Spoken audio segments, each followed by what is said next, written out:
Hello. Hi, everyone. Yeah. Hi. Yeah, I think it's 5 past, so we should get going.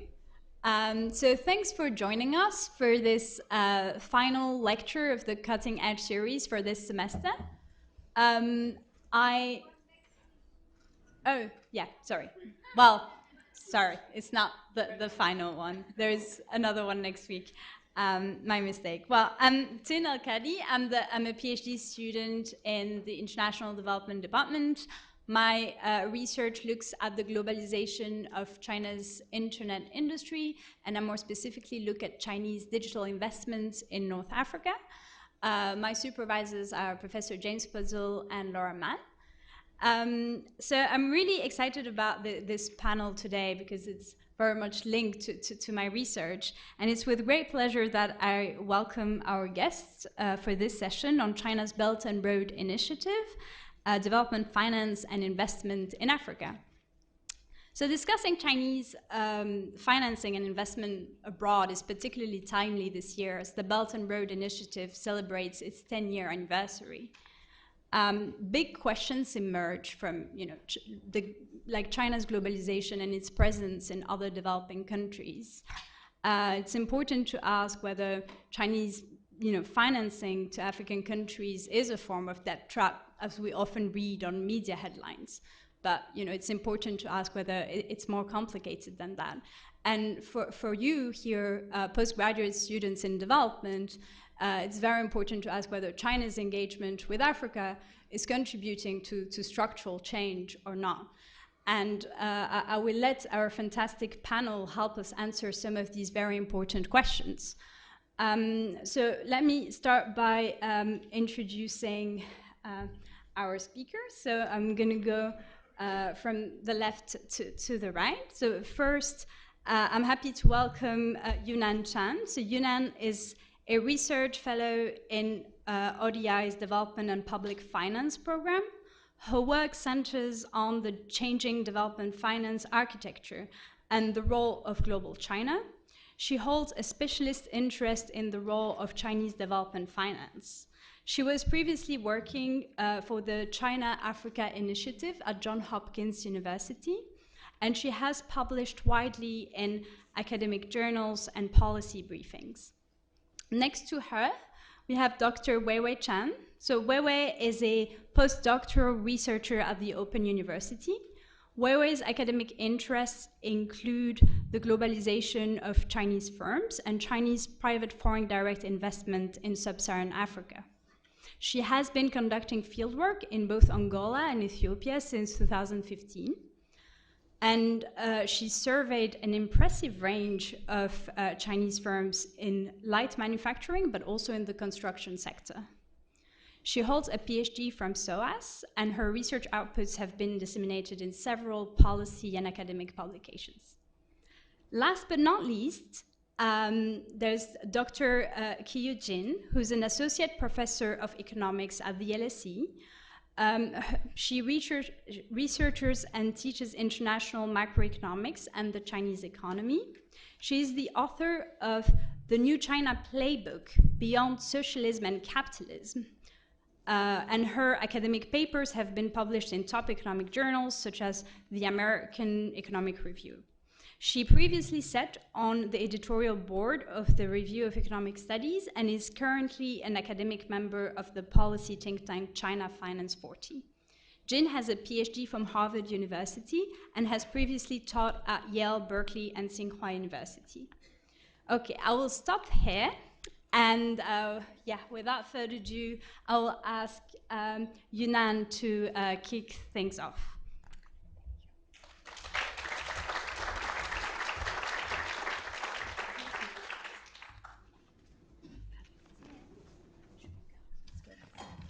Okay, can you all hear me? Is that all right? Cool. So it's a pleasure to be here. Thank you so much to the team at LSE for inviting me. And my presentation to kick off this the seminar will focus kind of on the state side of things and China's state-backed development or if you want to call it development finance in Africa. And this will go through a mostly descriptive landscape of who are the key development actors, what have been the patterns and focus of financing in Africa, and then looking a little bit at the sort of the controversial issues around Chinese debt in Africa. So what do we mean when we say development finance? And I think the first thing to put on the table is that China's overseas financing has been a fundamental challenge to OECD and traditional donor understandings of development finance, of aid, and of official finance. There is a very different model and conception on the relationship between aid and trade finance in the Chinese system. And we have a very different kind of institutional setup as well between the institutions involved in providing Chinese aid and providing different kinds of official finance. And all of these contrast the kind of established OECD model of aid and development finance that have evolved and culminated, or let's say cohered in the last 50 years or so. China has chosen not to assimilate into a lot of these regimes. And here I'm specifically talking about certain normative frameworks around the OECD arrangement that governs export credits and the use of official finance to support domestic exporters and trade, the OECD DAC, the Development Assistance Committee, and norms around untying aid, as well as the Paris Club, which governs debt restructuring. All of these frameworks or rules were established before China really became a major player in this field. And so I think there is a sense that as a slight latecomer to the game, it doesn't want to sit down at the table where the dishes have already been prepared or the rules have already been laid out. There are other things where Chinese finance has also been kind of criticized for, where it stands quite in contrast to traditional donors. And this relates to issues such as ESG, approach to labor, to environmental impacts or social assessment. And on this, I think some of that comes from Chinese creditors being relatively young and newer to the scene. But also they're very streamlined, right? And this has also been let's say, an advantage of Chinese lenders and Chinese credit for developing countries, in that Chinese financing is very, very fast. Another criticism is that Chinese finance comes with no strings attached, right? And that this has contributed to issues of governance or poor governance and corruption. And this is true to an extent that Chinese loans don't come with the same kinds of policy conditionalities that the World Bank might require, or that loans from OECD donors might require. But that's not to say that Chinese loans are not conditional. They do, in fact, have very clear policy conditionalities, and the biggest one is that you have to break diplomatic relations with Taiwan and recognize only one China, as in Beijing and the People's Republic of China.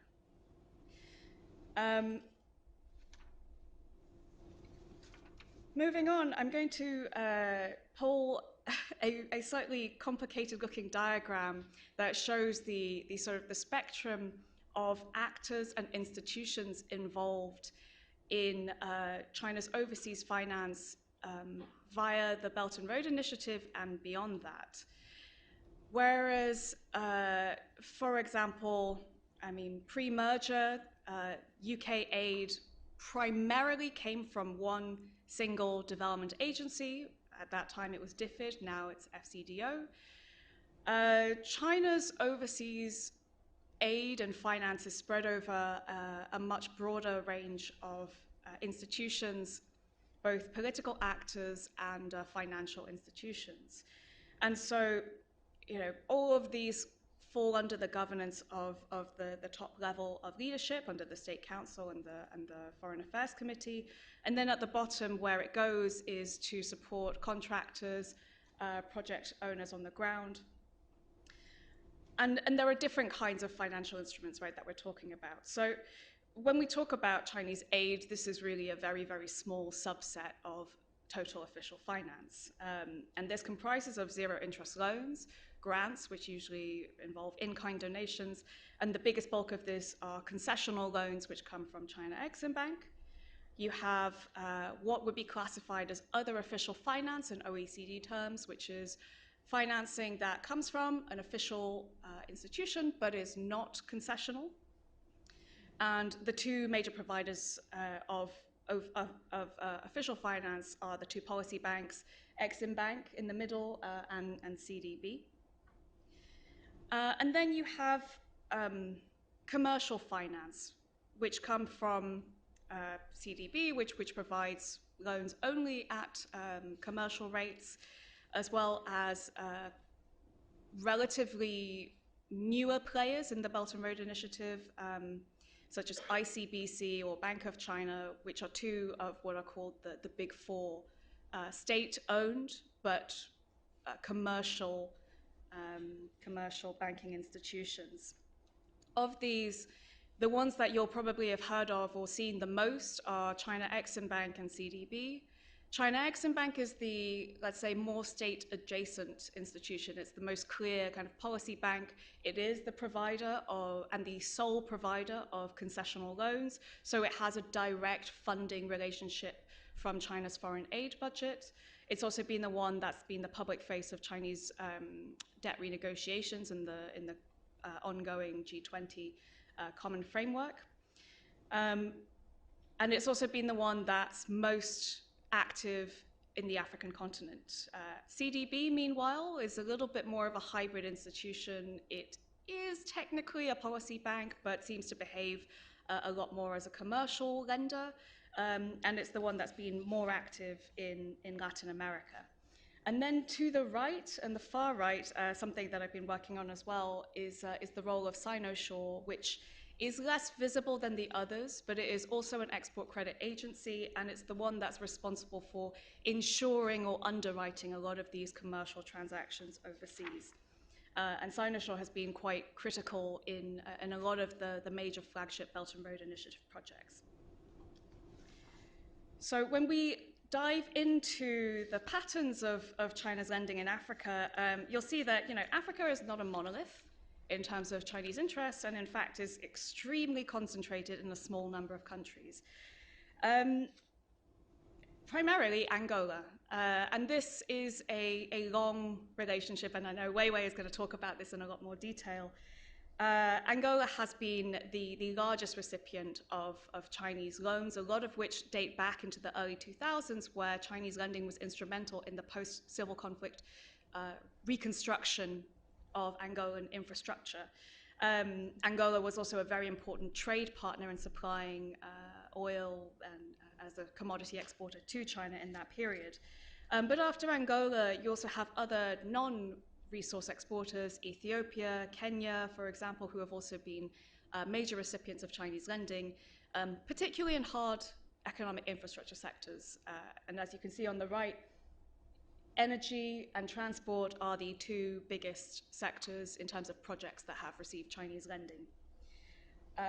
What does this look like on the ground? Well, it reflects very coincidentally the sectors and industries where Chinese contractors and construction firms have a competitive or a comparative advantage. Hydropower, railways, these are all things that contractors in China at home are very, very good at constructing, and coincidentally end up becoming a very strategic pillar of China's going out, particularly in the years after the global financial crisis. But these projects also, I think it's important to say, they coincide with the development strategies and demands of African governments and governments of the Global South in their own, let's say, wish lists for investment. Right? These are sectors where MDBs, such as the World Bank and traditional donors, for the last decades have really retreated from. Right? In the early 2000s, the World Bank really wasn't funding very much in the way of hydropower or railways anymore, and had shifted a lot had shifted away from hard infrastructure towards sort of softer programs. And so the rise of Chinese lending in this period, I think, also filled a much needed, it provided a much needed resource and filled an important financing gap when it comes to this kind of hard, productive economic infrastructure. When we look at patterns of lending over time, you see certain very clear kind of booms and busts, right? In the early 2000s, there's this very slow uptick, very much driven by Chinese patterns of trade demand in this period, where we see a lot of lending to resource-rich countries, and so these loans were also backed by resources as collateral. But really, when we see China become a big player as a creditor is in the years after the financial crisis. And this is what becomes known as the Belt and Road Initiative, but that boom in lending begins before the BRI or One Belt, One Road really becomes a thing. And this is I would say, a spillover, right, of what's happening at home. In the years following the global financial crisis, China invests massively in domestic economic infrastructure.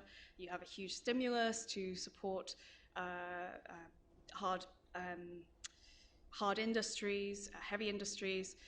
And then you reach a point of a very saturated infrastructure market, excess capacity, et cetera, and conveniently, a lot of companies decide to go overseas, and you see a capitalization of the policy banks and major financial institutions who are then enabled to support these companies to go out. 2013 is, if you ignore the spike in 2016, 2013 is really the peak of Chinese lending to Africa. This 2016 spike is basically all Angola, and it's one framework agreement between CDB and Angola. But the broader trend is that basically at the second half of the decade of the 2010s, Chinese lending to Africa has been in a phase of slowdown. And this is reflected more broadly when we look at global lending patterns. So this is from BU's data set of China's overseas official lending across the world. And you see the same pattern. Again, 2016 is an anomalous spike, which is basically explained by Angola, but there's a secular shift, right, in the post, let's say, 2015 era, and a lot of that is explained by domestic factors, where you see a shift in the regulatory environment, greater regulatory pressures on both the policy banks and more broadly in the financial sector.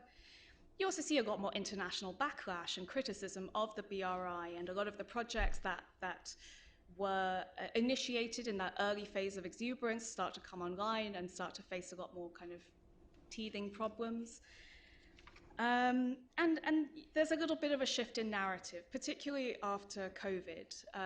The BRI in recent years has had a little bit of a deprofiling when it comes to mentions in official rhetoric. There's been the announcement of newer initiatives, including the Global Development Initiative, alongside the Global Security Initiative, the Global Civilization Initiative. So the BRI is no longer the only acronym in town, let's say. But that said, the BRI is not dead, and with the forum in October of 2023, we're also seeing a little bit of a revival in terms of political commitment to the Belt and Road Initiative, and in terms of the funding windows that have been created at the policy banks. And this is a point on another kind of secular shift to mention, is that whilst we are seeing a little bit of a revival and potentially an uptick in the years to come in terms of lending, I think there has been a bit of a transformation in terms of the risk attitudes and approaches to risk from Chinese creditors. And one component of that is the willingness of Sinosure, the major export credit agency that ensures a lot of this overseas investment and lending, and their willingness to underwrite underwrite some of these long-term, long-horizon debt-financed projects. There is a bit of a question over how much moral hazard Sinosure has generated over the years, where, you know, when you have a project that is ultimately guaranteed by Sinosure as a creditor, you can feel a lot more comfortable to take on that risk because ultimately you're fulfilling your mandate. And so ultimately, I think we are seeing a little bit of a shift in approach. I am quickly running out of time, so I want to throw this at you to close the presentation, and that is kind of handling the myth of the debt trap. Right? One of the biggest kind of controversies of China's overseas lending has been this idea that China uses or strategically intends to leverage its overseas lending to indebt borrower countries and therefore seize their strategic assets. And the main case of this has been the port of Hambantota in Sri Lanka. However, you know, and I won't have time to really get into the case, this is not in reality an asset seizure. The reality is, yes, Sri Lanka's government was facing a lot of debt sustainability issues. However, this was debt not to China, it was debt to its private sector bondholders, and completely independent of the port project that happened to be constructed by a Chinese firm. It ended up being a concession of the Chinese company because the Sri Lankan government invited the Chinese company to take it over and to take out some of the financial pressures that it was facing. And Sri Lanka is still, to this day, trying to renegotiate its external debt, both to China, but also primarily to its private sector creditors. But this myth has infected a lot of other projects across Africa and other global south countries as well. So the Kenyan SGR, Uganda Entebbe Airport, there's been a lot of kind of media hyperbole and hand-wringing over whether or not these projects would be taken over by Chinese creditors or companies in the case of a default. And the reality is, no, we have really not seen any evidence of this. However, there is a genuine and very real problem of opacity when it comes to Chinese lending. It's very, very non-transparent. But when it comes to debt restructuring, what we actually find is that Chinese creditors have been, in some cases, very flexible, especially when there's a strategic bilateral relationship at play. And in recent years, China has joined new multilateral debt restructuring initiatives. And so at the top line, it is trying to play ball at a political level. However, at the implementation level, this has also been a lot more problematic, and happy to discuss this in the Q&A. And I'll just conclude there because I'm running out of time. But this is another figure from Boston University, which kind of illustrates when we talk about debt, where the scale of the problem is. China, as you can see, is there. It is the largest official sector creditor, but there are bigger problems at play. All right, and I'll conclude there. Thank you.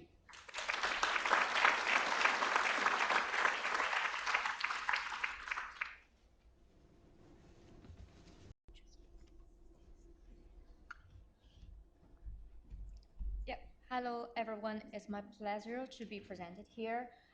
Just want to follow by Yunnan, and I want to focus more on sharing insights about Chinese investment in African countries, particularly about Chinese foreign direct investment, based on my past 8 years ground-based research, in particular in Angola, Ethiopia. Firstly, I want to provide an overall picture about the Chinese FDI to Africa. It is evident to see that Chinese FDI has demonstrated a significant growth over the past 2 decades, increasing from $75 million in 2003 to $5 billion in 2021. And since 2013, the investment to Africa from China has exceeded those from the US. A trend can be seen that emphasized by the general decline in US FDI during the post-2000 period. In this sense, Chinese FDI to Africa is fairly big, but it also Chinese FDI to Africa also present a paradoxical picture in the sense that it's also quite small in terms of the overall proportion among Chinese total investment abroad. By 2021, its investment in terms of investment stock to Africa is just 1.59% of the total investment. So it's fairly small in this sense. In terms of the top recipient of Chinese FDI, by 2021, DRC, Zambia, Guinea, South Africa, and Kenya have become the top recipients. Angola and Ethiopia used to be top recipient back to 2015-17, but has been dropped from the top 10. You can see there is a strategic shift in Chinese investment towards region, not traditionally targeted by Western investors, as has been updated to 2021. The data shows that the top sectors, including construction, manufacturing, especially among those countries that are not targeted by Western countries, such as Ethiopia, in manufacturing sector, especially the light manufacturing sector. Now I want to move on to the second point, which are the key challenges for us to starting Chinese FDI to Africa. Basically, whenever you read about media reports, newspaper, those kind of common perception regarding Chinese engagement in Africa in the form of foreign direct investment always show somehow one-dimensional biased picture. People do not distinguish between state-owned enterprises or private-owned enterprises, which all lump together as Chinese. This kind of problem we also refer to methodological nationalism, whereby the origin of a firm or agency determines the outcome, has two significant drawbacks. The first one is that it conceals highly significant heterogeneity of Chinese actors overseas and ignores the variety of Chinese capital. In terms of variety of Chinese capital, it's not only about state-owned or private-owned, but also variation within each group of firms. And secondly, it also ignores the importance of the context of African countries that host overseas investment, as African state and the society were not able to shape how foreign actors and firms operate in their countries. In reality, it's not always the case. It has been demonstrated, at least from, for instance, in Ethiopia, at least the Ethiopian government can force, for instance, the Chinese FDI investment from previously focused on Ethiopian domestic manufacturing in light textile garment industry to focus on export to the US and the European market. So the second problem encountered from in terms of challenger is the data issues. Sometimes when we're researching about Chinese FDI, we look about the database and look about secondary data. If we have limited resources, we cannot go to the field. But always, sometimes they have to over-relying on the limited database can lead to misrepresentation. Because sometimes you take it for granted and some database mix investment, Chinese foreign direct investment and contract, and put them all together that lead to a very misleading picture. And secondly, some of the official statistics can be misleading in terms of the geographical sectoral distribution. For instance, the database I have collected from the field in Ethiopia shows that many of Chinese firms originally from Zhejiang province, they also brought their own capital somehow, sometimes from tax haven, from their internal taxing networks to invest in Africa, but not officially registered in the MOFCOM data in China. So solely rely on those kind of secondary data and didn't check the composition of the database, how they collect the data can sometimes lead to a very misleading picture. So how we try to mitigate this kind of problem collectively? Recently, in recent years, Professor Qin-Kuan Li also called for the concept of global China, try to understand of China beyond Chinese borders. And to, in the team that I'm working on right now, led by Professor Giles Mohan at Open University, focus on the in dynamics and efforts of Chinese infrastructure investment in Europe, our team also called to productively engage between the concept of global development and global China. So in doing so, we can try to avoid the so-called methodological nationalism or Chinese exceptionalism. So what we need to do is to think in terms of a capitalist whole rather than Chinese exceptionalism, varieties of capitalism or micro-level geographical outcomes. And secondly, we need to disaggregate the state and the capital both in home country and the host country. And factors matter in relational agency. Fourthly, is the ideas and interests are co-determined. So in terms of data collection, we also call for more rigorous ground-based comparative analysis to either prove or disprove this kind of existing data. You really need to triangulate different data to see whether it's the validity of it. So how we do so? In a recent paper, me and Professor Carlos Oya from SOAS University, actually he's my former PhD supervisor, we write a paper on the heterogeneity and adaptation of Chinese FDI in Africa, evidence from Angola, Ethiopia. So in our paper, we focus based on the data we collect from 2015 from 2 ESRC different projects that we did in the field. And combined with my PhD thesis on Chinese private investment in Ethiopia with 1 year comparative ethnographic study in the field. And then we updated the data with the interviewees up till May 2023. I just want to provide some of the insight because it's quite relevant to today's topic. So what's the driver? What's the driver of Chinese investment to Africa? Why are Chinese firms investing in Africa? So in order to understand the driver, we need to know who are those actors, who are those investors, where are they from, and how they overcome this kind of initial difficulty to make the decision and also to install their investment in the underground. So in our paper, we argue that firstly, the main drivers of investment really depend on the variety of Chinese capital, state-owned enterprises, private-owned enterprises, and the variations among each group of firms. And equally important are the contextual factors in African countries, especially the role of the state, for instance, Ethiopia's industrial policy contrasts with Angola's infrastructure boom, for instance. Secondly, we also argue that heterogeneity among Chinese firms is very significant, driven by a combination of factors such as sector specificity in the sense of the particular market, either focused on host country domestic market or export market. If it's export market, whether it focuses on the European or US market or from the surrounding areas, because it has different kind of standards on environment, on the labor training, and the management workforce. And also, the prime mover, is this for the market seeking, for profit seeking, for strategic asset seeking? What's the most important determinant of this individual investor to invest there? And then we trace back about, okay, they are from China, but where are they from?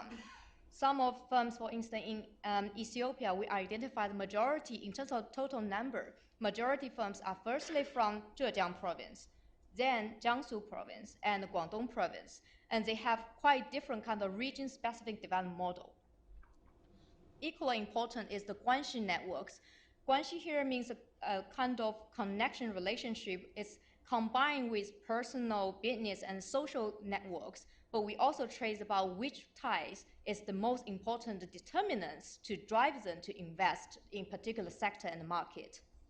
And then is the scale and the characteristic of owner or entrepreneur. It's especially the case for private investors.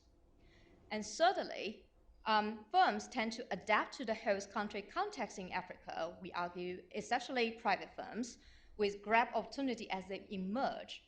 Adaptation has been seen in business management practices, labor regimes, and investment diversification. If you want to know more, I can explain more in detail in the Q&A session. And then I want to explain what kind of type of funds we identify, we distinguished on the field.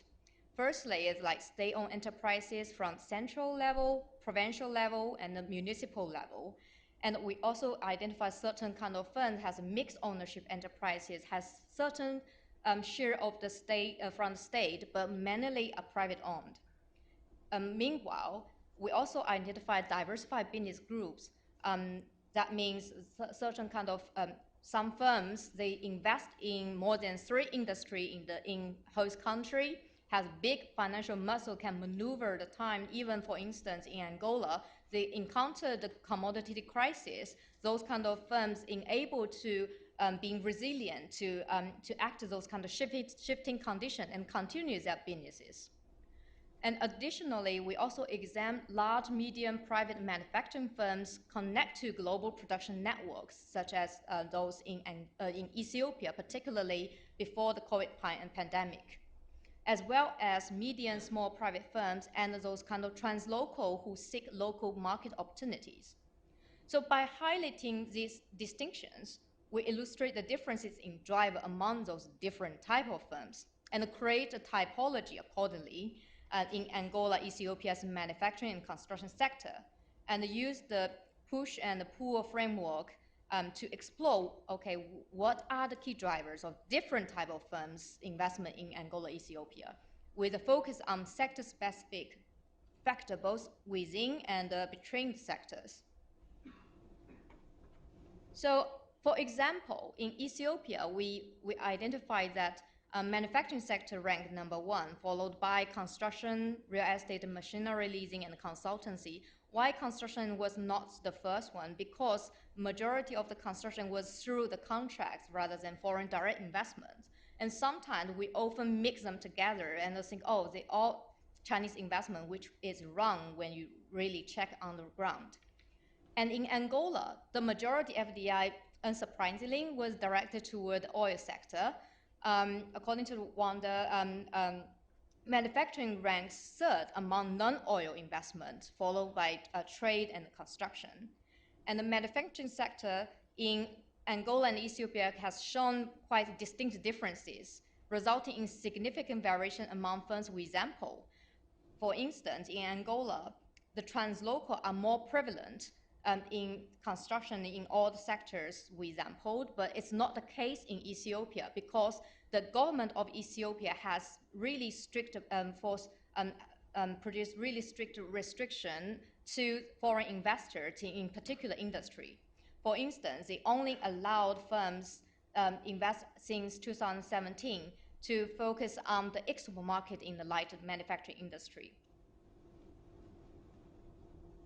To conclude, I want to provide some of the implication for economic transformation in African countries from Chinese FDI there. With a focus on manufacturing and infrastructure construction in Angola, Ethiopia, we try to argue that Chinese FDI has a potentially transformation effort in terms of job creation, technology transfer, provide this kind of physical connectivity between the continents with some of the African economies, as long as conditions do not substantially deteriorate, such as political stability, and the firms continue to adapt to challenges and new opportunities. However, we also argue that the potential impact of such investment really depends on the existence of coherent policy framework to manage foreign direct investment in the host countries. In this respect, the contrast Angola and Ethiopia is important and illustrative. That's end my speech. Thank you.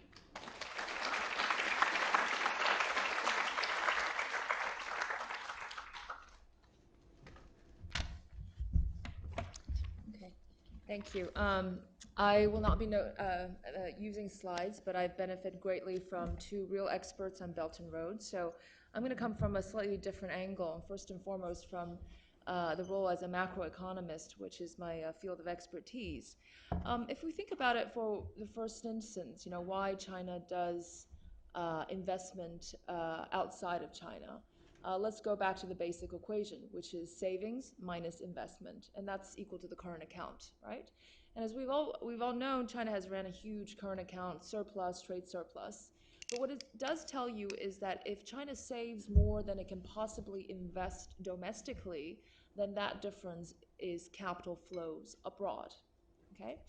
And so, in the period of the last 20 years or so, there's been a huge rise in Chinese saving, as we all know, and that's deemed to be a puzzle because despite the fact that income has grown, more and more Chinese people are saving more and more. The savings rate on average for a Chinese family was 35% as opposed to 2% in the US.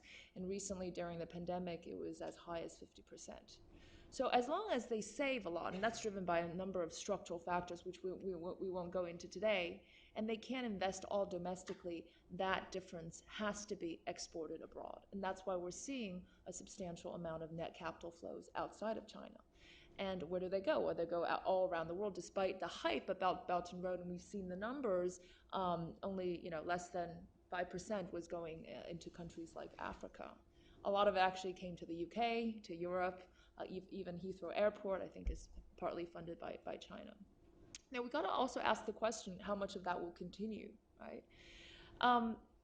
The savings boom, or some would call it the savings glut of developing countries in the last 20 years, with China as being one important part of it, was also one key factor driving down real interest rates. Okay, and the low interest rate decade, more than decade, has produced a number of effects, and we're seeing the reversal of that kind of low interest rate decade going forward. We also want to ask, is this a good thing or a bad thing? There's been a lot of criticism about China's outward investment, but the truth of the matter is that it did help development to a large extent. And I'll come back to that. Going forward, with reduced savings capacity or with reduced, let's say, current account surplus coming from China, the reversal of a saving glut globally, what we're going to see going forward is a rise in real interest rate, high real interest rate in the decade to come. And again, I'm not sure that will benefit to a great extent developing countries. In fact, as we know, post-pandemic, developing countries are really suffering greatly from high stress of indebtedness. And higher interest rate just simply means much more debt burdens, and that will become a significant factor for economic crises around the world. And that is something definitely to be concerned about. So that global saving availability or availability of capital, I think, was a very important characteristics of the last decades, but maybe not in the future. And second, let's turn internally to China itself. China's economy is coming under strain, lowest growth in decades, in the last 40 years, high youth unemployment, and unbelievable amount of debt in its own country. 345 trillion RMB of debt, numbers that are even higher than the US when you measure it against GDP, and a lot of it is local government debt. So with this kind of fiscal constraints, you'd think that there would be a lot more resources directed inward rather than outward. And we talk about policy banks and commercial banks that has done a lot of this lending outside of China. These are the same banks that are helping the local governments to resolve their debt issues and absorb the real estate debt or the various infrastructure debt that has accumulated in China internally. So the second point is that China's internal challenges is definitely going to affect its ability to invest abroad. Thirdly, China's manufacturing hype, that was characterized also by a substantial amount of, let's say, oversupply of a lot of key materials, manufacturing, solar panels, and steel, and so forth in the last decade. And strategically or whether it's strategic or economic thinking, it made a lot of sense to these kind of developmental problems from the Chinese perspective. On the one hand, I'm not saying that there weren't any strategic advantages to becoming more present in African, Latin American countries, where politically that was also important, but also first and foremost, it was also driven by economic interest. It is true that there was something like $1 trillion of infrastructure gap per year around the world, and China was able to at least finance part of it, but also export some of its overcapacity abroad to make use of this accumulated expertise, efficiency, huge amount of efficiency and productive capability to undertake these projects. So these three factors really determined China's outward expansion, at least in this front. But I think we've come to a time where there are two things. There's reassessment and there's potential retrenchment. I've already talked about retrenchment as a potential trend as China refocuses its resources domestically, as China moves on from being a completely manufacturing-based economy to more high-tech, renewable, innovation-based economy. That kind of signals a retrenchment of capital. But there's also reassessment. It's a learning curve, as is with most things with the Chinese government. It's an experiment that's expanded or reduced over time, but a lot of learning that has gone that will be kind of derived. And one of it, which was also mentioned, is about risk. And I think there was not enough careful analysis about risks, both on the Chinese investment side, but also on the borrower side, so creditors and borrowers, and they are reassessing this impact or reassessing how to better manage the risks. I think that there's a trend towards redirection towards renewable energy investment. And the beauty about this project is that it can be spun in different directions and all makes sense according to what's really important. And right now it's about green tech, climate tech, and renewables. And of course, China also has an advantage in terms of its renewable development, one of the leaders in the world. And Belt and Road Initiative going to take more green actions, be more considerate towards the environment.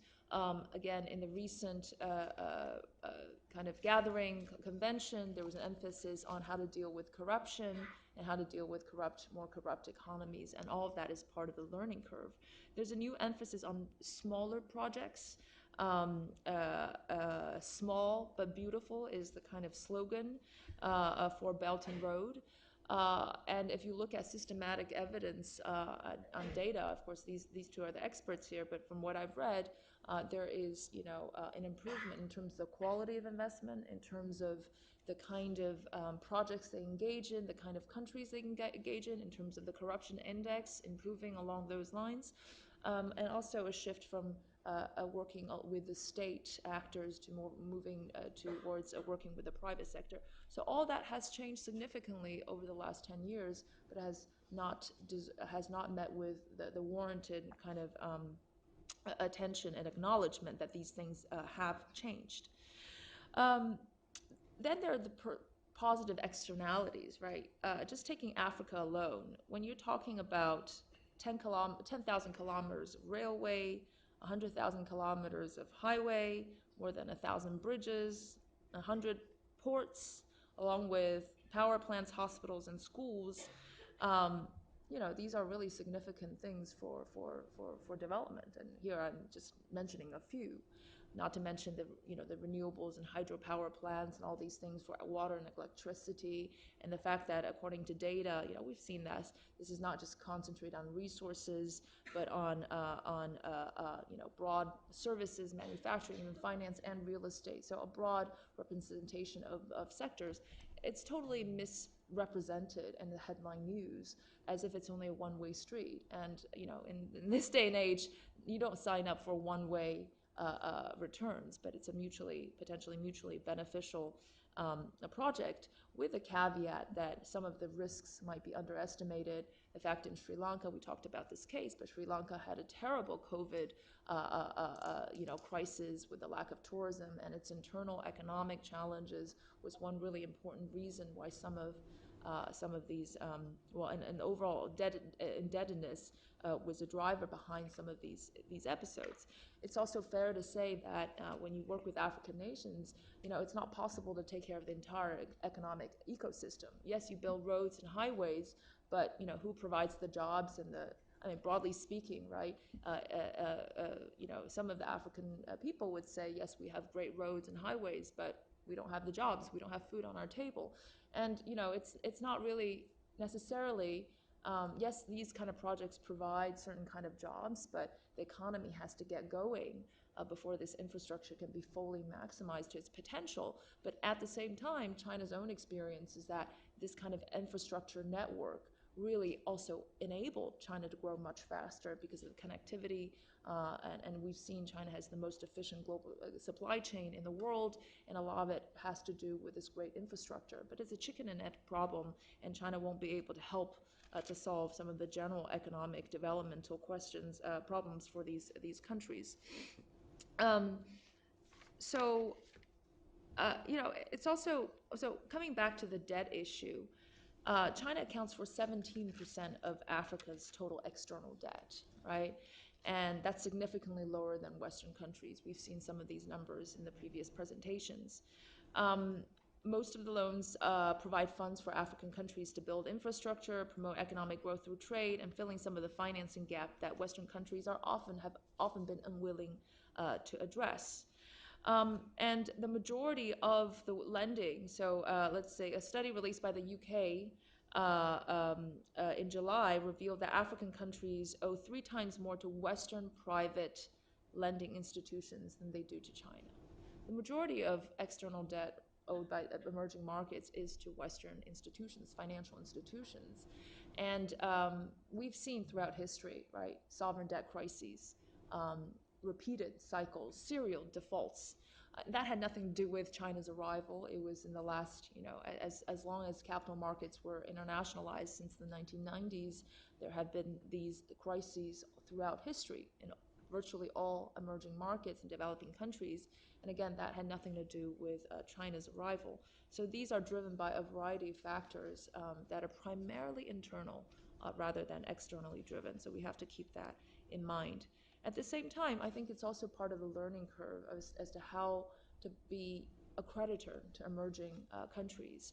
And in 2022, Chinese government announced debt forgiveness of 23 interest-free loans to some developing countries, and additionally canceled over $3.4 billion in debt in the last 10 years, and then some more for other developing countries. And I should also mention that the interest rate on these loans are significantly lower than the loans offered by Western private institutions, right, and so forth. Now, the question of China's participation in the Paris Club, or lack of participation in the Paris Club, or this kind of international coordination of these debt issues in developing countries, I do think it is an important topic. And let me just try to present a different side of the story, apart from the one that we usually listen to, which is China is not coordinating with the Western countries to deal with the debt problems in the developing countries, and that is China not acting as a global player. First and foremost, I do think that this set of questions will be very important, especially going forward. As I mentioned, one big major risk factor is the developing country sovereign debt or debt crises coming forth because of the post-COVID recovery and because of rising interest rate. It will be very, very significant. And of course, China is one of the largest official creditors to developing countries. But the other side of the story has to be told, and this side of the story is coming from the perspective of developing countries and emerging countries. First of all, the Paris Club was founded by a handful of Western nations, and it basically is designed based on rules of the past century rather than updated to suit the market conditions of today. And it does come with a lot of foreign lending, or Western lending does come with a lot of strings attached. We mentioned no strings attached from China, but the truth of the matter is that IMF kind of lending institutions conditionality is sometimes inconsistent with these developing countries' goals and needs, and therefore they shun some of these participation from international institutions. First of all, China believes the Paris Club is somewhat outdated. It has to be more tailor-made. It has to be, more attention has to be paid to economic and market realities. For example, China believes that some of these short-term challenges are really cyclical. For instance, if they can't repay in the short run, if China helps them get over that short period, then they will be sustainable or can be repaid over the long run. That might not be what the other Western institutions think. They think, okay, it has to be haircut, it has to be, completely resolved instantly, and that could affect these countries' capacity to access foreign markets, investment markets in the future. And China doesn't believe in necessarily this method or that method, but potentially to weather some of the short-term cyclical factors to be able to have longer-term, lower interest, sustainable investments. So it believes that the right approach is often to offer fresh loans at lower cost to help them, weather the temporary storm. But then that's not how the Paris Club believes. It thinks that's the right thing to do. And being constrained by these conditions and tight fiscal conditions would actually be bad for growth for these developing countries. Again, there's a misalignment of approach in terms of how to deal with developing countries. And so China's position is that times have changed. We need a new architecture. A lot of it, maybe according to new developments, there needs to be more private sector engagement. The private sector should also play a role in setting the rules of the game, and so forth. So what is fair depends on whose perspective you're talking about. A lot of these, anyway, I'm not going to go into this, but a lot of these debt cancellations could disproportionately fall on the burden of one country versus another versus the Paris Club. So there's a lot of fair issues to be debated. And I think so there's a lot of complexity behind this increasingly, also complex financial architecture where China and other developing countries would want to play a bigger role and would also want to have a bigger say. So I think that pretty much summarizes my conclusion. I just end with the fact that, I think China's challenge is overwhelmingly internal, and that would be the primordial focus going on. But that said, at least we've seen the dip in the FDI to Africa, but at least compared to last year, I think there was a 4.4% growth in FDI to Africa year on year. But I think it's a constant learning curve. And as I mentioned, when the current account surplus shrinks, by definition, by accounting, the amount of net capital flows going from China to the rest of the world will reduce. And I'm not really sure that that would be overall a really good thing for economic development. Thanks. Thank you.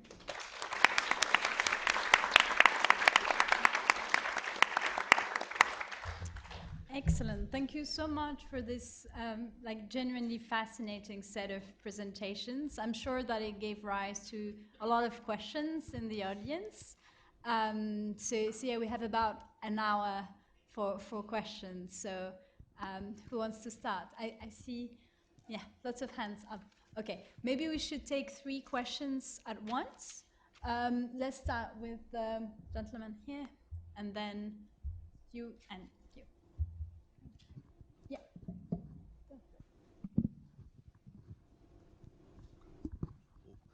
Thank you.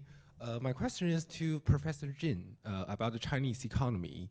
And if you see the past Chinese economic growth pattern, the high economic growth rate is accompanied by a really low CPI and comparatively high unemployment rate. And this serious issue has been more just like horrible and obvious nowadays if you see the figures. So my question is, how do you examine this confusing relationship between economic growth rate, unemployment, and inflation? And what is the potential cost of it? Thank you.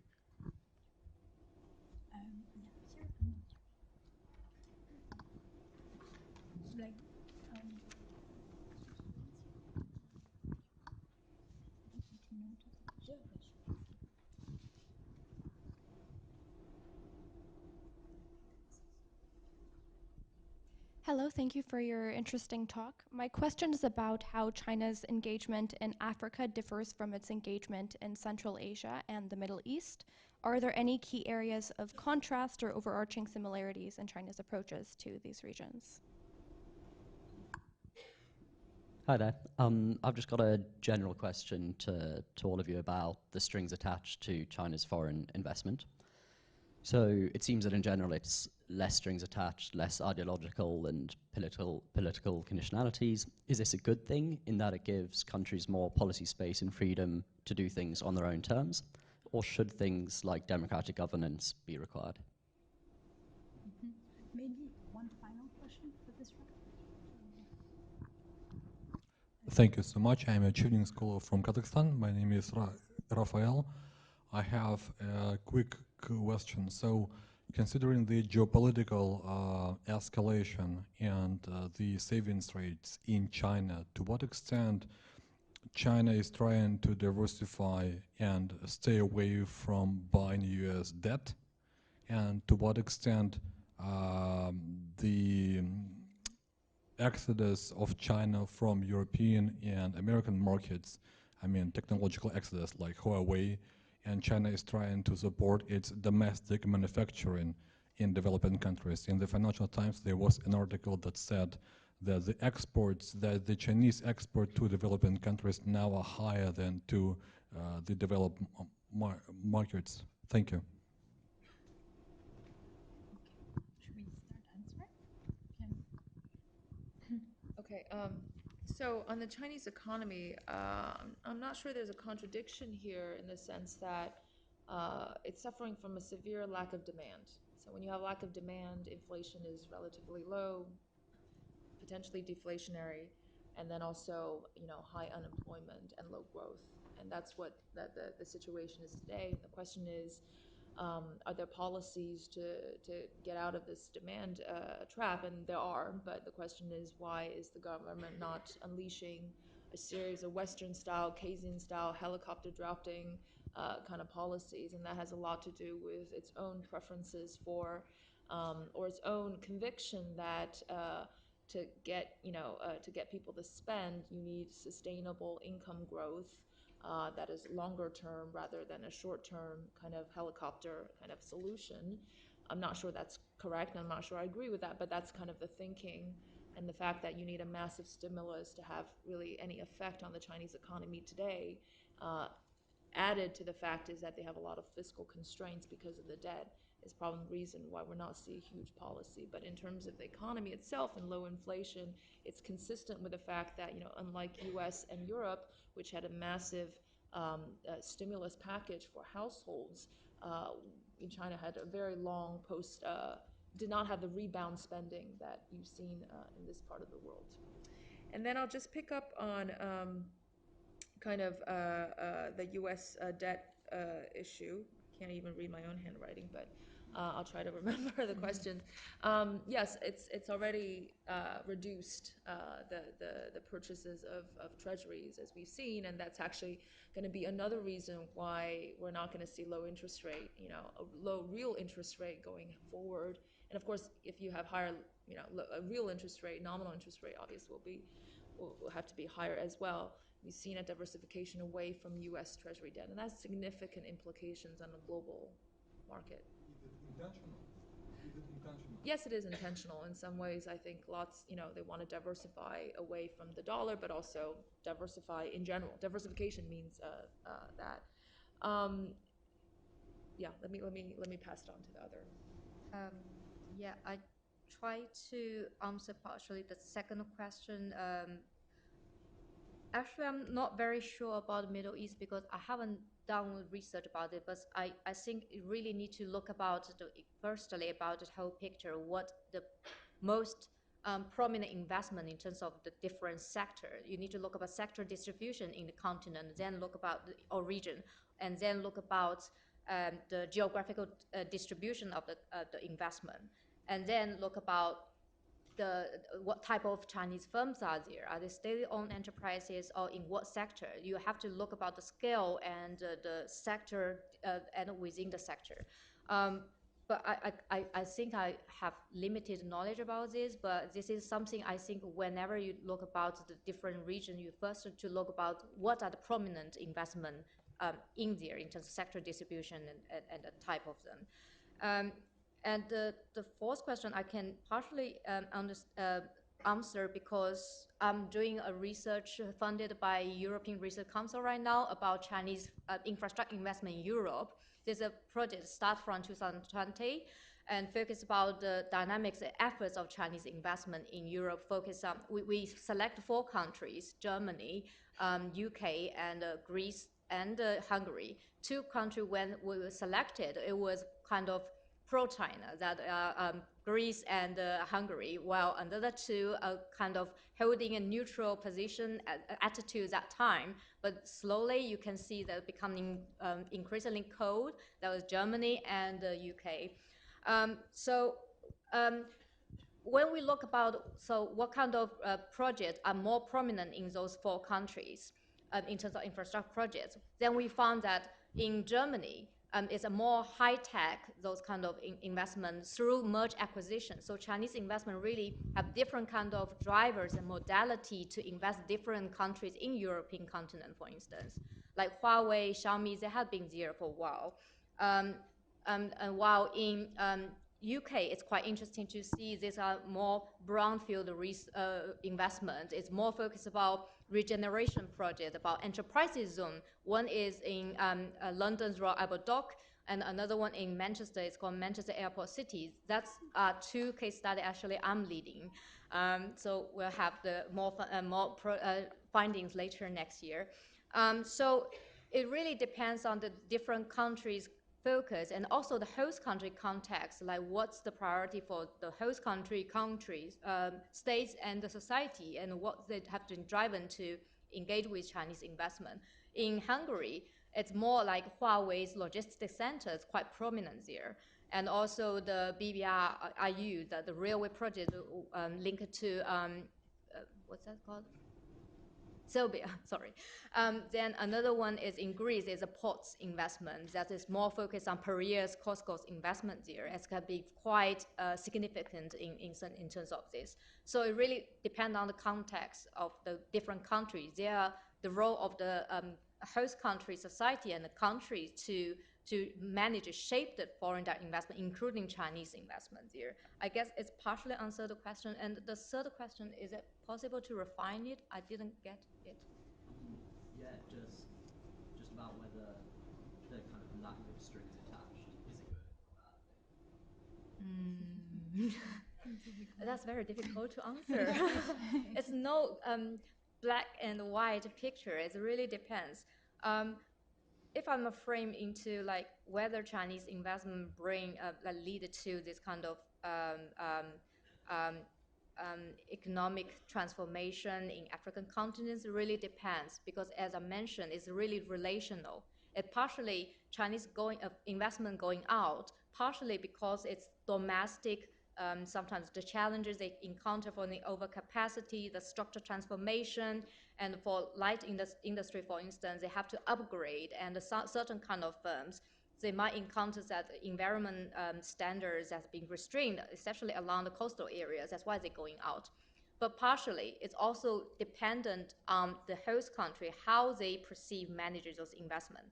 For instance, in Ethiopia, at the very beginning, they have a first wave of Chinese investment focused on low-end products, focused on, for instance, plastic sleepers or those kind of low-end T-shirts, textile manufacturing.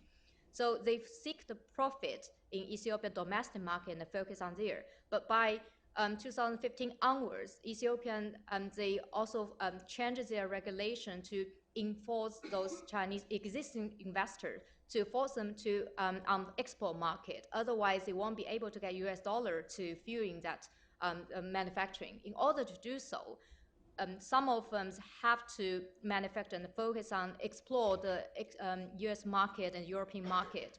And some of them withdraw from the Ethiopian country. So it is quite relational in this sense. So it's really depend on the context. While in Angola, we see quite different picture where translocal firm, where I mean is some of Chinese firms, or not only Chinese, but actually they register with a domestic name in Portuguese or in Angola language. You won't be able to identify if they are Chinese unless you physically see those.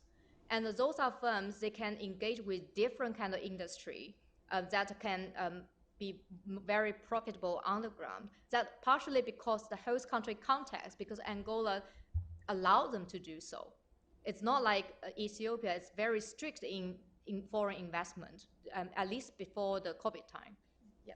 Thank you. Yunnan, do you want to add something? Sure. I mean, maybe coming on to the no strings attached, right? I think the host country context is extremely important when we're looking at the impact or the actual success or the governance or the ESG compliance of a Chinese project. But it is true that overall, Chinese banks have a lighter load when it comes to the bureaucratic side of things, right?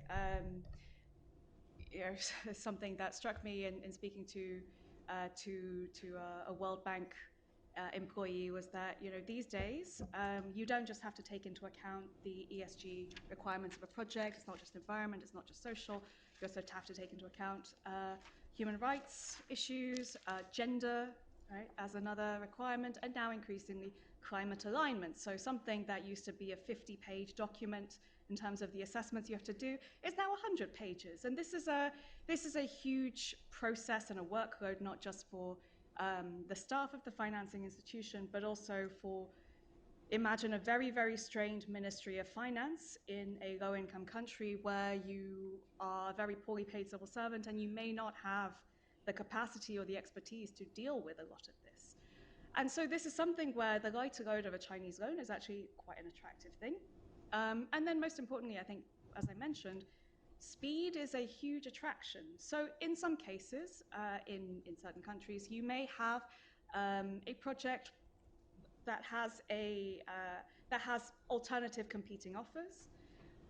And even when a Chinese loan, when it's not a concessional loan or a preferential export buyer's credit, generally they are on commercial rates.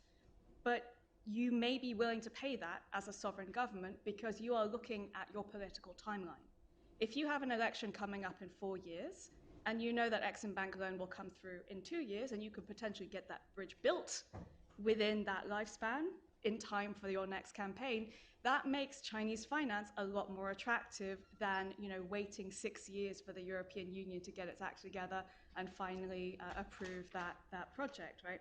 So I think this is one aspect of saying no strings attached is sometimes can have good effects or good kind of co-benefits to it. But I think that is also changing, and I think that Chinese banks are also learning and becoming a bit more disciplined and a bit more sophisticated in how they operate overseas, because ultimately I think they recognize that the World Bank and MDBs, with their many, many decades of experience, are very good at doing good projects that are more sustainable in the long term. And if they are more environmentally and socially sustainable, they're probably more likely to be financially viable and generate the returns that they're meant to. And so, I think we are seeing patterns of learning from, one example is that, AIIB and China Exim Bank are now cooperating very much on this exact topic, on how to improve and indigenize standards around ESG compliance. So, I think that the landscape is changing, and there is a bit more of a recognition of the value of having some strings. And then just on the question on regional differences, I mean, even China's activity within Africa is not monolithic, and there's a lot of diversity in how China behaves in different African countries. But on the whole, just drawing a broad brushstroke, there are certain distinctive features of China's relationship with Africa as a whole. There are a lot more kind of historical narratives around China's engagement with Africa that go back to the sort of South-South solidarity of the 1960s, the Bandung Conference, even the sort of story of Zheng He taking his voyage all back in the 14th century to Kenya. And there are these long-standing narratives of China-Africa friendship, which China has very much deployed to its strategic advantage in its relations with African countries. The other aspect is that I think China's relationship with Africa is perhaps the most regionally institutionalized, and you have that with the Forum on China-Africa Cooperation, which takes place every 3 years. And so I think Africa was a sort of early experiment in China's going out and in its relationship with different developing regions or regions of the global south. And it has been the kind of learning space for how it engages with other regions of the world as well. But it does remain, I think, the most institutionalized, primarily through FOCAC, and the one where you have, I think, the most consistent kind of political relationships, right? In terms of UN votes, for example, African votes in alignment with China's interests in the UN General Assembly is a very important factor as to why China wants to cultivate these relationships with African countries. Excellent. Should we take another round of questions? Okay, great.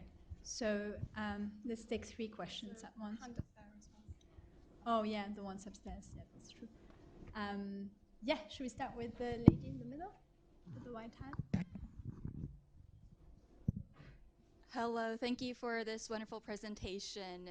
Earlier this year, I was in South Africa, and when I talked to people, many of them seemed very unhappy or even antagonistic towards Chinese investment, even more so than compared to Western investment.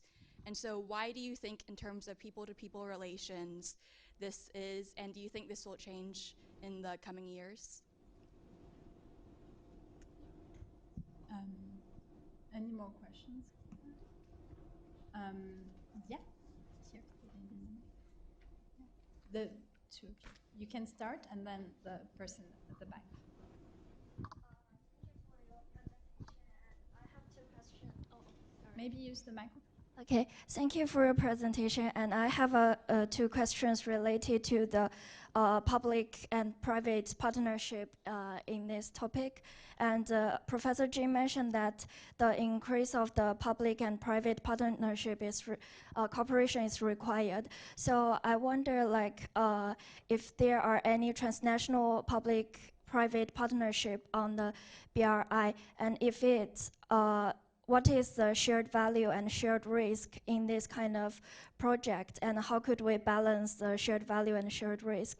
The second question is that, as you mentioned that the importance of involving the private sectors in rulemaking process, I just wonder in what way can private sectors participate in the rule and regulation making process, and why it's important to involve them in this process? Thank you. Thank you so much for your presentations. My question is about the participation of China in the common framework, and whether you think this reflects maybe a shift in value, whether that be on the Chinese side to adopt more Paris Club approach to dealing with non-payment, or vice versa. Thank you. Yeah, maybe a 4th question?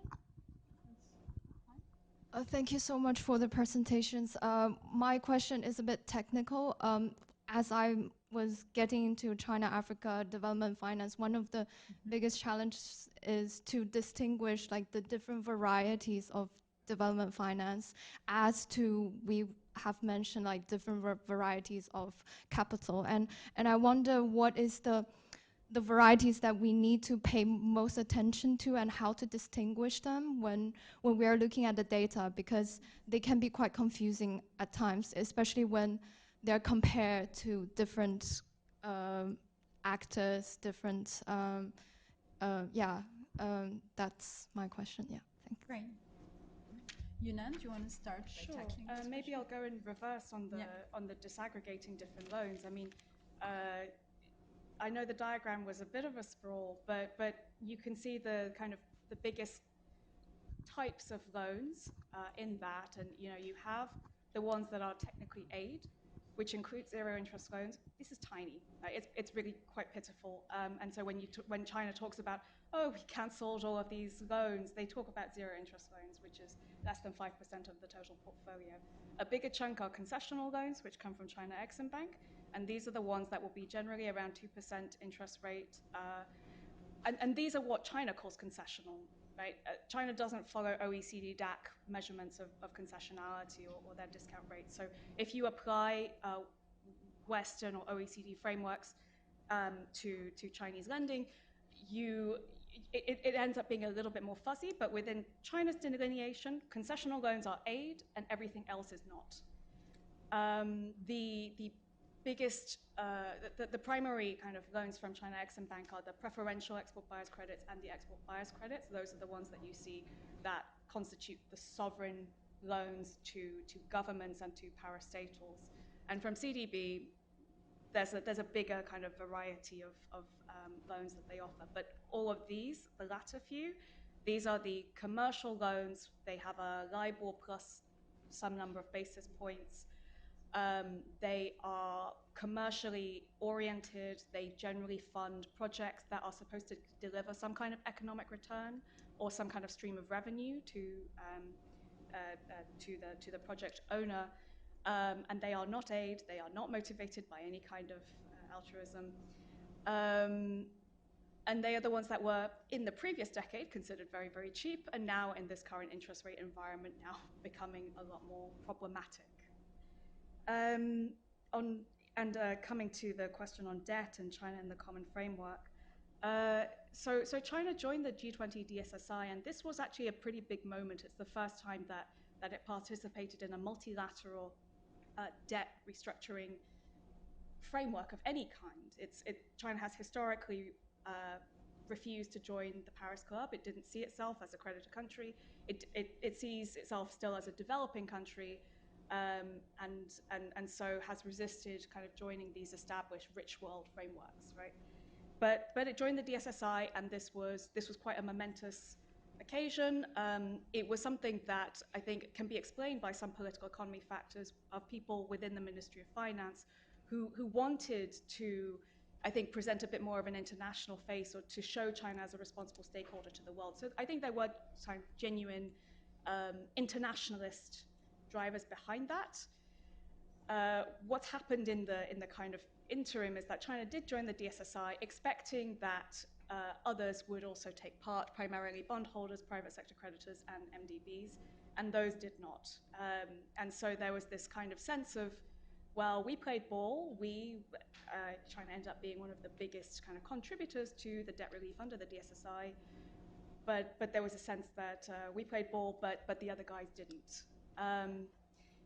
Just to say, overall, the amount of debt treatment under the DSSI was still pretty paltry compared to the actual need. But it was this kind of positive political moment that in the end didn't work out the way that the stakeholders wanted it to. The common framework was designed to remedy a lot of the weaknesses of the DSSI, which is the lack of private sector participation, and hopefully to also bring in the MDBs. But the MDBs have resisted joining any kind of multilateral debt restructuring treatment. That is, I won't get into it, but that is also because MDBs kind of stand aside with their preferred creditor status as a slightly different kind of creditor, and they want to maintain that.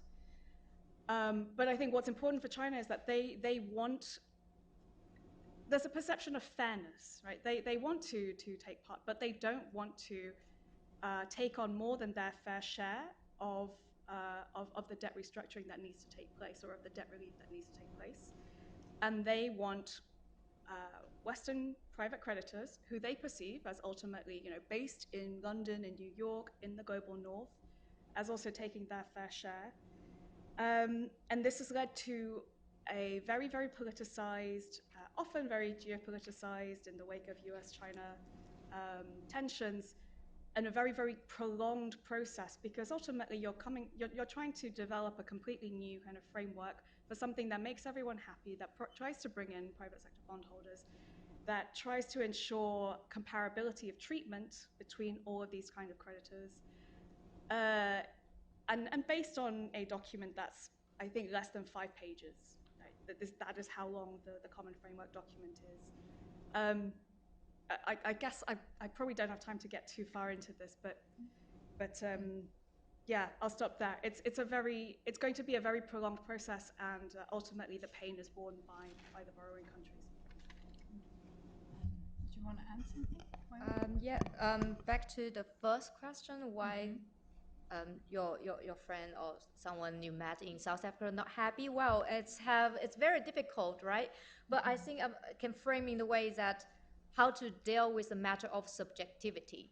So because you talk about BRI, you get 100 answers how they reflect about BRI, and so how you assess about the impact of, for instance, Chinese investment in African countries, it really depends on the context. Give you a story that I encountered in Ethiopia. This is from the interviewee from the Eastern Industry Park, who owned by a private Chinese investor. And he told us that, okay, one Western journalist tried to interview them, and they didn't want to because they were fear about they have something negatively only explode without telling them. But then instead of interview the workers working for the industry park, this journalist interviewed one of the unemployed male outside the industry park, which can be potentially a little bit biased about the particular event, about what's the impact of Eastern Industry Park. That can be biased in that sense because he only selectively pick one side of the picture without looking about, oh, what about the workers in the industry park zone, Eastern Industry Park? What about the supervisors there? So I think it really depends on the person's own experience and what kind of perception it generated. For instance, as I'm always say that if you only solely rely on the media, sometimes it can be dangerous because you don't know what's really happening on the ground. And another issue is about the complexity of the unhappiness. One story is from Angola. We identify in our findings, we find that Chinese construction company in general pay lower than Portuguese and Brazilian company. Then we identify why it's the case. Because if this can generate some of the negative part, oh, Chinese pay lower. But in reality, is that because those companies, those projects, railway, road projects, they are in remote area, and those workers from the different states. So Chinese company provide accommodation, living costs, and provide transportation to them. And eventually, when you look about how much they save monthly to send back to their hometown, they have higher, they generate a higher that kind of way of saving than those working in a Portuguese company. Partially because those companies concentrate on road projects near the capital city of Luanda, and the living cost is far higher than those remote areas. And plus, the Portuguese companies, they don't provide accommodation and the living costs. So when you compare to have a holistic picture, then you know why it's lower. And then you can generate why the happiness and unhappiness, you have your own insights on that. So it's, I think as a researcher or a student that want to research about Chinese investment in Africa, we have to be aware of our positionality and identity. So what kind of background you have to position yourself in the field. For instance, for myself, I was born in Shanghai and had education in Shanghai, then started master's degree at SOAS and PhD at SOAS. So my background with my father used to work for SOE and then have some of this helped me to position myself to engage with Chinese community and the Chinese firm when I interview them on in the field, which is my advantage. But meanwhile, I might be too close to the Chinese side and ignore or neglect some of the voices from other side, which are the host countries, community, or society. So in order to mitigate this kind of potential bias, I have to be closer to, for instance, the local workers. That's why I was spending whole year in Ethiopia, staying together with those local workers in the Eastern Industry Park, and stay in the container and be together with the local workers and Chinese workers, which can be quite different to Chinese management level. So this helps you to evolve your knowledge about what's really going on and observe with triangulating the data what's really happening. I think it will be helpful for you. Okay. Maybe, yeah, like that was a very interesting question. I remember that the Afrobarometer has actually a survey on that, actually asking people in different African countries about their satisfaction with Chinese investment. And it's interesting to see that. I remember when looking at it, there is a correlation between, like, actually the countries which had most Chinese investments expressed most dissatisfaction with China's presence. But then when you look at the disaggregated data, it very much depends on the sectors in which, like, China is playing a big role. So I think it's interesting to look at this type of data. I'm abusing my role as a moderator here. I just wanted to add maybe just a little point on the question about the difference between Africa and the Middle East and China's presence.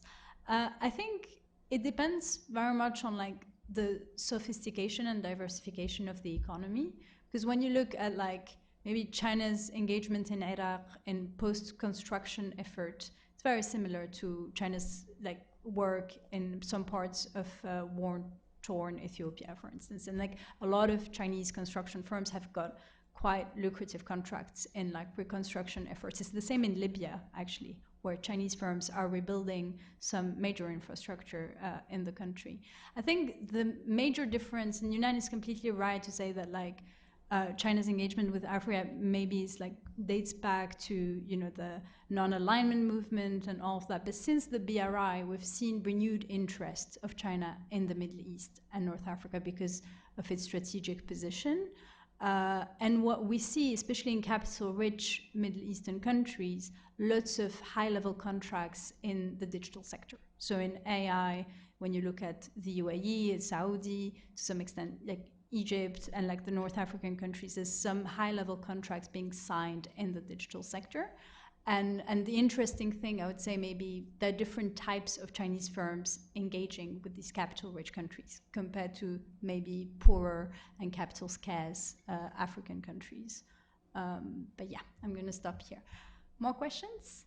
Is this a question, James? Yes. Okay, so microphone, please. Hi, I'm always up there and I don't get to ask any questions, so I'm taking advantage.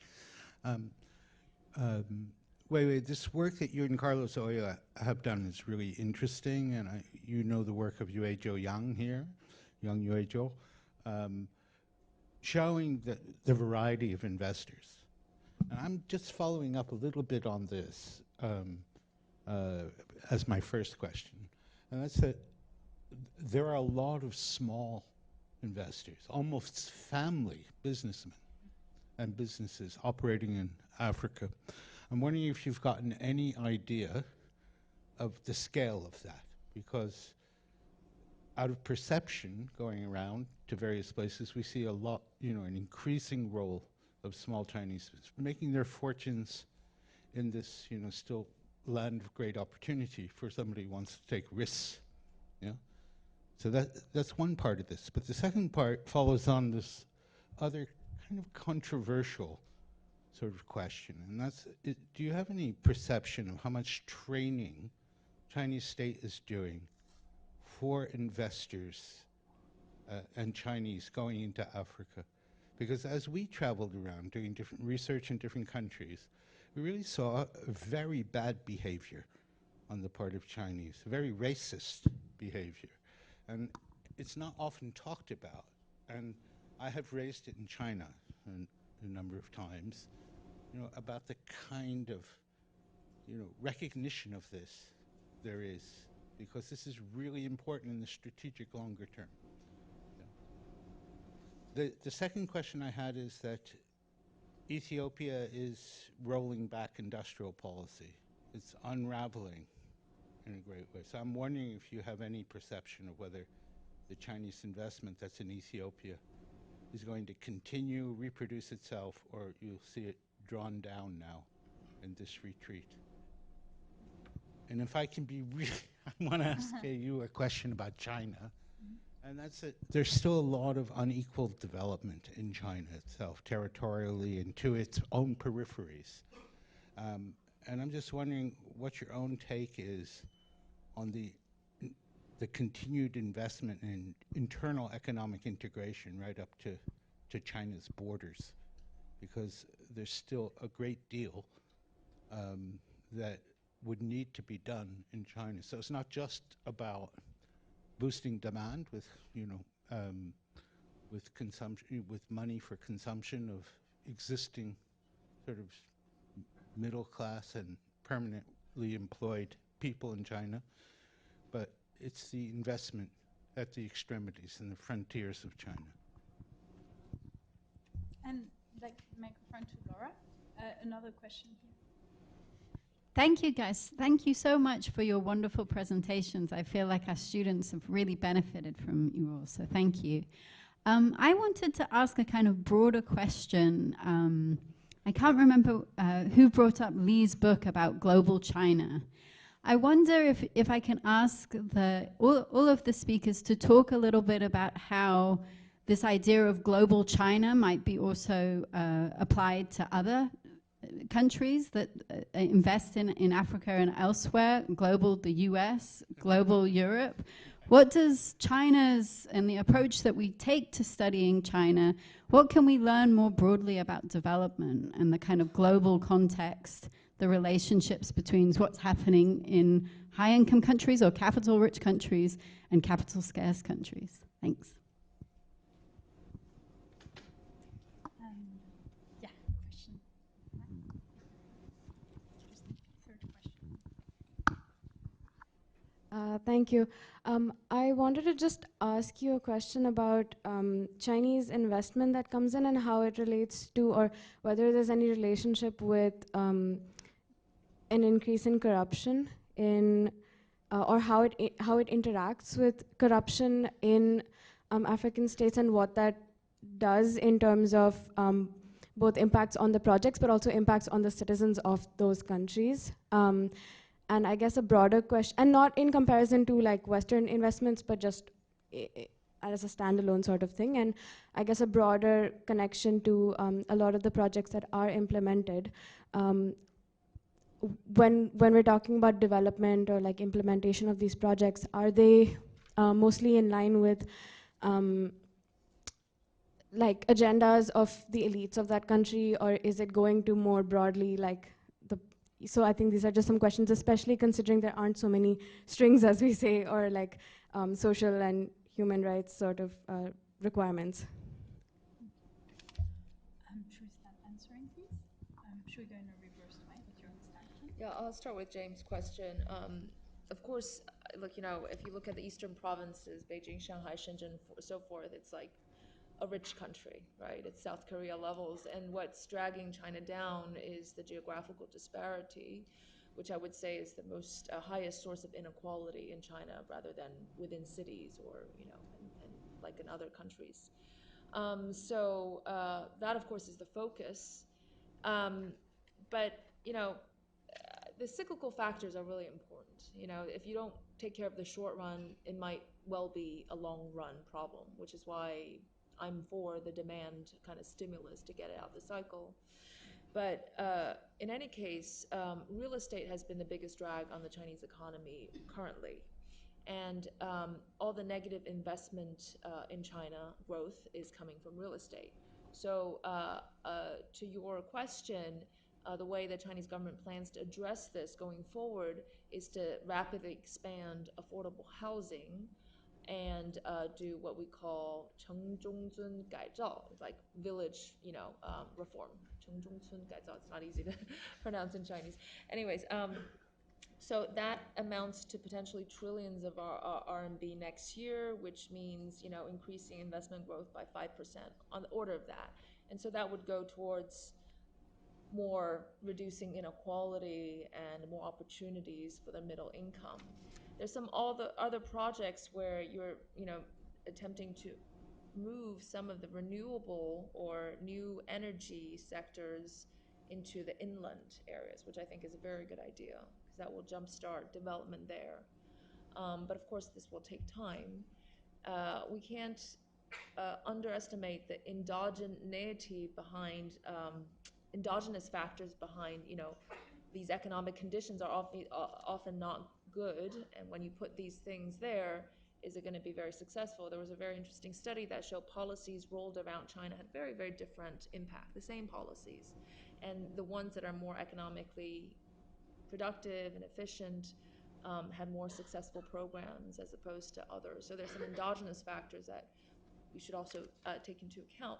So, and then of course, I think one of the causes of big geographical disparity is the hukou system. The absence of internal migration flows. Less than 5% of the population move across provinces, which is significantly lower than other countries such as India and others. And there are also a lot of internal trade barriers. And these taken together, according to some studies, suggest that if you get rid of them, that raises productivity significantly, because these are the big barriers. So yes, I think these are a lot of things to be done. And then when you talk about 900 million people still living under $300 a month, you think that there's a lot of potential. But I guess that, you know, when we always talk about longer term structural policies but not focus on the short term, you could potentially get into an economic trap that I think will hamper some of these longer term policies. So some of that is happening. But and then on, I guess, on global China, yeah, it would be very interesting, because I think the idea of Belt and Road is to put forth a new global paradigm that's neither just trade and financial flows and trade and goods, right? Those were the two engines of globalization. It was a new model of connectivity, whether it's physical infrastructure or digital, so that countries can be even more integrated, and to export not just goods and capital, but expertise and things like that. So I think that was a good idea. And I think that we don't acknowledge enough some of these benefits. We often focus on negative news because newspapers don't sell with positive news, so it's always tend to be negative. But that was the idea. But I think a lot of the implementation is problematic, and as James, you mentioned, the behavioral elements. And I'm not an expert in this, maybe you have talked to the SOEs, but my impression that it has also been a learning curve. You know, the fact that European powers have been on the continent for a few centuries, they understand the cultural nuances and you know, how to interact with locals much better than a novice. I don't want to point to Wolf Warrior movies as like a reference point for some of these, you know, but the recognition that this has to improve, I believe is partly there. I'm not sure there's enough training going on. But on the global China aspect, I think so. So coming back to that question, what's the next big thing? And I think a lot of it is going to be technology, but technology embedded in business models and services or products. Now, despite the huge tensions between US and China, I don't think that American people realize this, but 4 out of the 5 most downloaded apps today in the US are Chinese. I mean, that is very ironic, I have to say. But with countries that are less geopolitically tense, such as in the global south, the penetration of a lot of these low-cost, high-quality, products and services afforded to them is a huge benefit. And China has new business models that are kind of the best in the world, really at the frontier, not to mention EVs and renewables and all that. I think all of that will penetrate the global south, especially since that there's no resistance to Chinese companies from a geopolitical standpoint, whereas it will be much more difficult to get into European American markets because of geopolitical reasons. So I'm not sure global China can really be global north, also be in the global north, for these reasons that are not economic.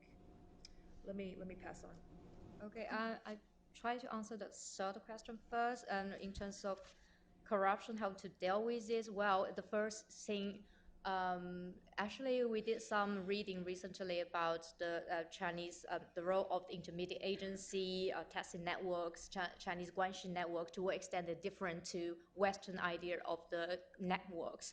I think important thing firstly is how to define corruption, because corruption in the UK context can be corruption has been legitimized, but in China it can mean different things. So how you define corruption is important. And also one book, I think from article from Yunnan, also identify different type of corruption in China, and certain type of corruption not necessarily lead to bad consequence in terms of economic development, because those kind of corruption to her is transactional. It helped to facilitate certain kind of regional local development into in China. But in African context, where generally the institutional context regulation has been quite weak, so what really happened is not about rely on the institutional context.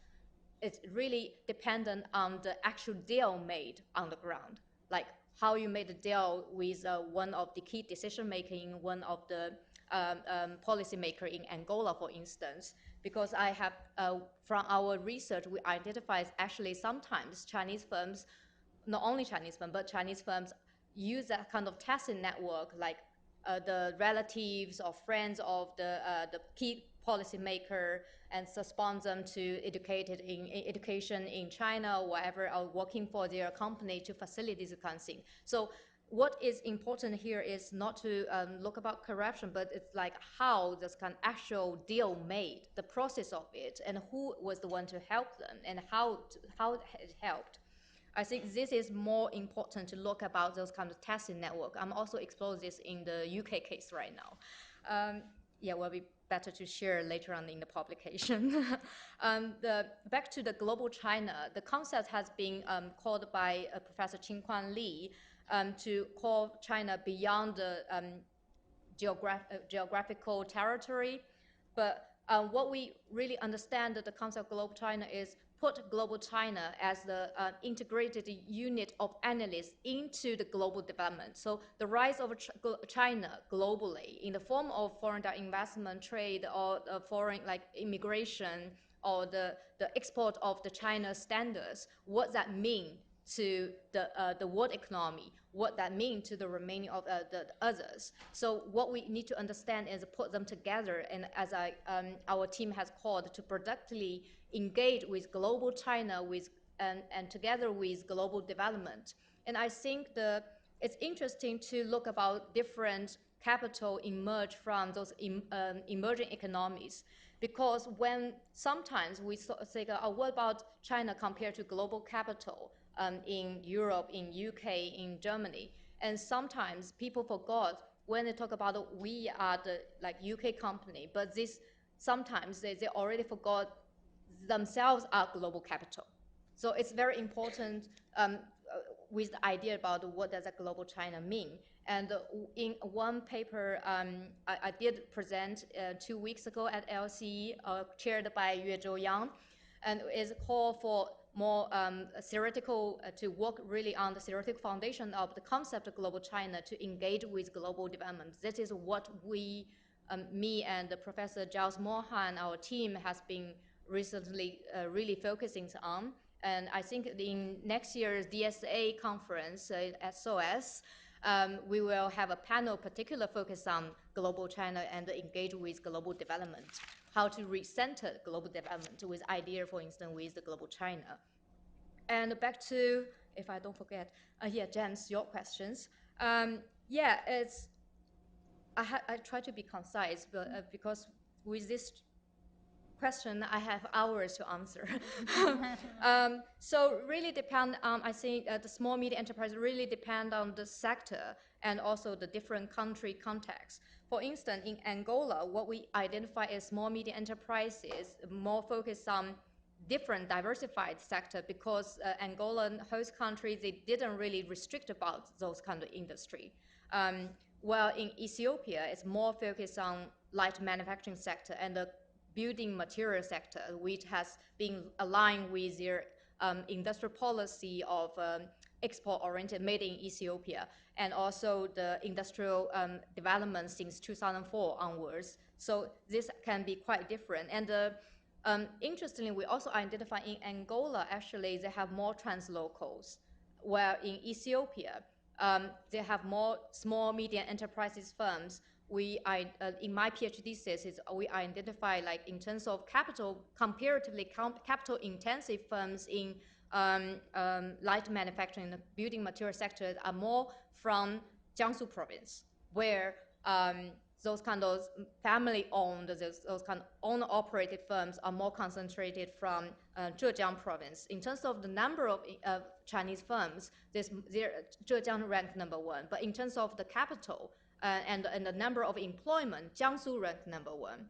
And in terms of the export-oriented firms, Huajian, the manufacturing shoe manufacturing firm, ranked #1 because in terms of its export-oriented to U.S. market, but it has its political commitment somehow as well. So it's quite exceptional to that case. Then the second question, what's that? Oh, okay.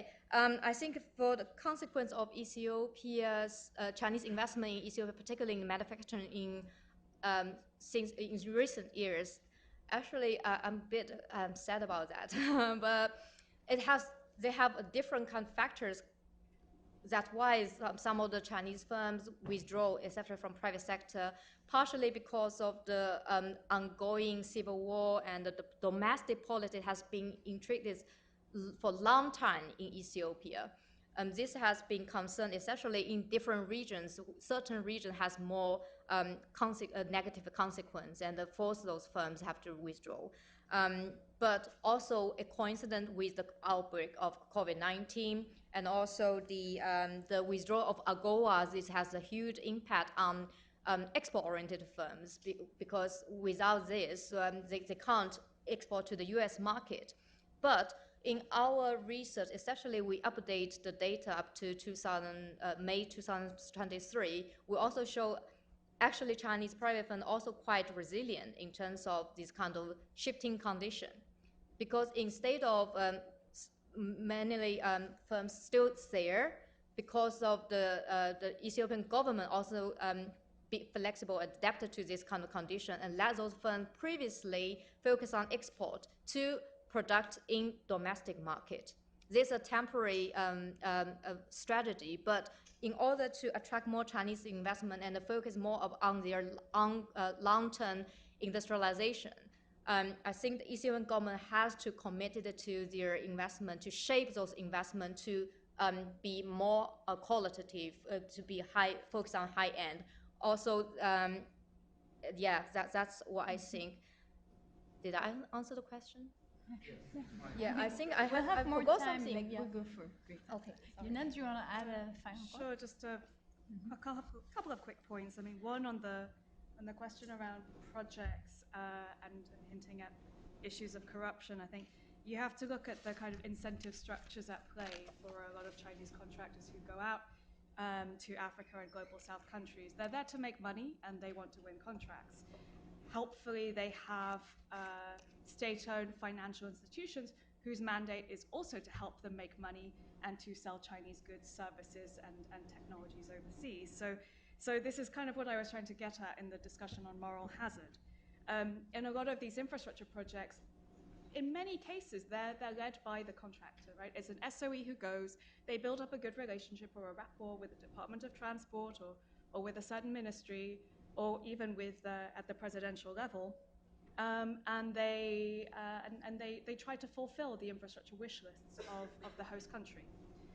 And so there's this kind of demand-led model, which I think contrasts the sort of OECD, MDB, Western development finance framework.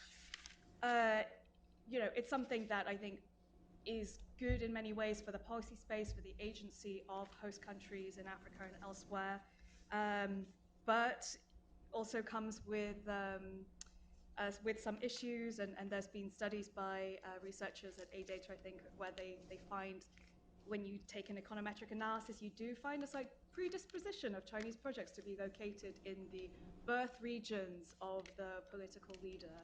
So, you know, there are also certain patterns that this gives way to.